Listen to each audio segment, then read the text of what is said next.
Hello, আসসালামু আলাইকুম। শুভ সকাল। আরেকটি সকালের শুভেচ্ছা সবাইকে। তো আমি যে পেঁপে গাছ লাগাইছিলাম, রোপণ করছিলাম, ওই পেঁপে গাছে মোটামুটি আলহামদুলিল্লাহ ভালো ফল আসা শুরু হয়েছে। কোনো গাছে ফুল, কোনো গাছে ফল। তো পেঁপে খুবই ভালো একটি সবজি। তো পেঁপে গাছ লাগাইছি। তো এখন আমি বাসায় আসলাম সকাল সকাল। আমার বাসায় আসতে সময় লাগে মোটরসাইকেলে 5 থেকে 6-7 মিনিট লাগে আমার ওইখান থেকে বাসায় আসতে মোটরসাইকেল। মোটরসাইকেলের কারণে আমার অনেকটা সময় বাইচা যায়, অনেকটা সময় উপকার হয় মোটরসাইকেল দিয়ে বাসায় আসতে দ্রুত আসা যায়। তো যাই হোক, এসে হালকা একটু নাস্তা করলাম। তারপর এদিকে রান্না হইতেছে, মা তরকারি রান্না করতেছে। ভাত বসাইছে রাইস কুকারে সম্ভবত আজকে।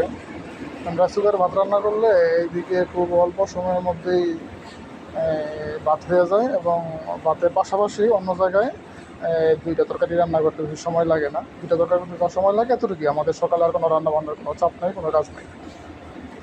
আমাদের সকাল 7টার পূর্বেই আমাদের রান্না টান্না ইনশাল্লাহ মোটামুটি কমপ্লিট।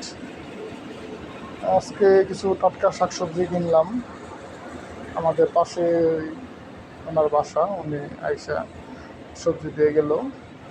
এই সবজিগুলো খুবই ভালো। উনি একদম মানে প্রাকৃতিকভাবেই ওনার সবজিগুলো চাষ করা হয়। ওনার যে শাকগুলোও খুব ভালো লাগে আমার কাছে, খুব সফট খাইতে, খুব ভালো। শাকগুলা খুব ভালো।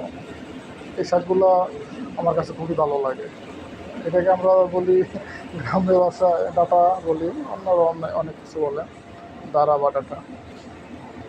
যাই হোক, এবারে মাছ রান্না হয়েছে, শোল মাছ রান্না হচ্ছে, এবং শাক আছে, এবং ডাউল রান্না করছে। তো যাই হোক, আমি ঝটপট অল্প কিছু তাড়াতাড়ি খেয়ে আমার রওনা দিতে হবে, কারণ আমার অফিস সকাল 9টা থেকে 6টা। তো আমরা যারা অফিস করি, একটা নির্দিষ্ট টাইম মেনটেন করে চলতে হয়। তো অফিসের বাইরেও একটা লাইফ আছে, ওই লাইফটুকুই আমি আপনাদের সামনে হালকা একটু তুলে ধরি, এই আর কিছু না। আসলে সকালে যে অল্প সময় পাওয়া যায়, ওই সময়ের মধ্যে অলসভাবে বসে না থেকে একটু ঘোরাফেরা করলে, একটু কাজ টাজ সেটা করলে আসলে শরীরের জন্য খুব ভালো, শরীরটা পাতলা পাতলা মনে হয়। এবং খাওয়া দাওয়ার ক্ষেত্রে সবাই চেষ্টা করে একটু ভালো সবজি, টাটকা, যেহেতু আমরা গ্রামে থাকি, চেষ্টা করি শাকসবজি, একটু মাছ, ভালো দেশি মুরগি, একটু টাটকা খাওয়ার জন্য। আর এখন খাওয়া দাওয়া শেষ করে আমি একটু ছাদে যাইতেছি। ছাদে একটু সোলারে নাকি সমস্যা দিচ্ছে। তো আমি সোলার প্যানেল করছি। এখন বর্তমান যে কারেন্টের অবস্থা, আমার ফ্যামিলি, মা এত গরমে একটু অতিষ্ঠ হয়ে যায়। কারেন্ট থাকে, তো অনেক সময় কারেন্টের জন্য সমস্যা হয়। আমি সোলার সিস্টেম করছি। মোট 30,000 টাকার মতো খরচ হয়েছে। আমার 2-3টা ফ্যান মোটামুটি 12-13 ঘন্টাই চলে, লাইট জ্বলে। যাই হোক, আমি এখন ছাদে যাইতেছি। ছাদে যেয়ে দেখি কী অবস্থা। আমাদের গ্রামটা খুবই খুবই খুবই দারুণ। প্রচুর গাছপালা আছে আশেপাশে, প্রচুর গাছপালা। তো যার কারণে বাতাসও মোটামুটি সবসময় ভালোই থাকে। কিন্তু এখন যে অবস্থা, গরমের জন্য অতিষ্ঠ। তো আমি দূরে সোলার প্যানেল করছি, আপনারা দেখতে পাচ্ছেন। আর এই আশেপাশে যারা আছে সবাই আমার চাচাতো ভাই, চাচারা থাকে আশেপাশে, সবাই চাচা বসবাস করে। তো এই হলো আমাদের গ্রামের দৃশ্য। আমাদের দৃশ্য খুবই চমৎকার। আমাদের গ্রামের দৃশ্যগুলো,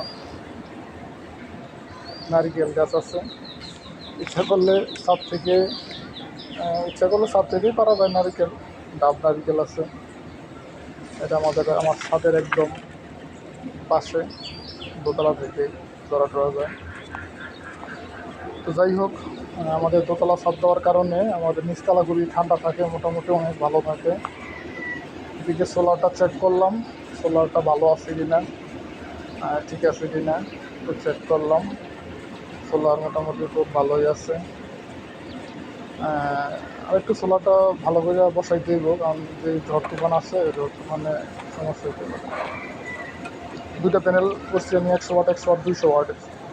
200 ওয়াটের প্যানেল ইনশাল্লাহ আলহামদুলিল্লাহ, 2-3টা ফ্যান এবং লাইট অনায়াসে এই 8-10 ঘন্টা 12 ঘন্টা একটা না 2-3টা ফ্যান চলতে চলে, সমস্যা নেই। এটা ফিক্সড এক্সপিরিয়েন্স করে বলছি। তারপরে এইদিকে আবার মুরগি ডিম পাচ্ছে, মুরগি ডিম পেটে মোটামুটি তাপ দিতে শুরু হচ্ছে। মুরগির বাচ্চা দিতে যাইব, কবুতরের ঘরের মধ্যে মুরগি ডিম পেটে তাপ দিতেছে। কবুতরও আছে, কবুতরের বাচ্চা আছে, কবুতর ডিম পাচ্ছে, কবুতরের বাচ্চা আছে। এই যে কবুতরের বাচ্চা, এগুলো বিক্রিও করা যায়, 300 টাকা জোড়া কবুতরের বাচ্চা বিক্রি করা যায়। কবুতরের বাচ্চাগুলো খুব হেলদি হয়, খুব ভালো। দুইটা কবুতরের বাচ্চা রান্না বান্না করলে মোটামুটি খুব অনায়াসে 5-6 জন খাওয়া যায় খুব ভালো করে। আর এখন বর্ষার সিজন তো কবুতরের বাচ্চা একটু কমই পাওয়া যায়। এদিকে আর অন্য জায়গায় বাচ্চা আছে কবুতরের। ঠিক আছে।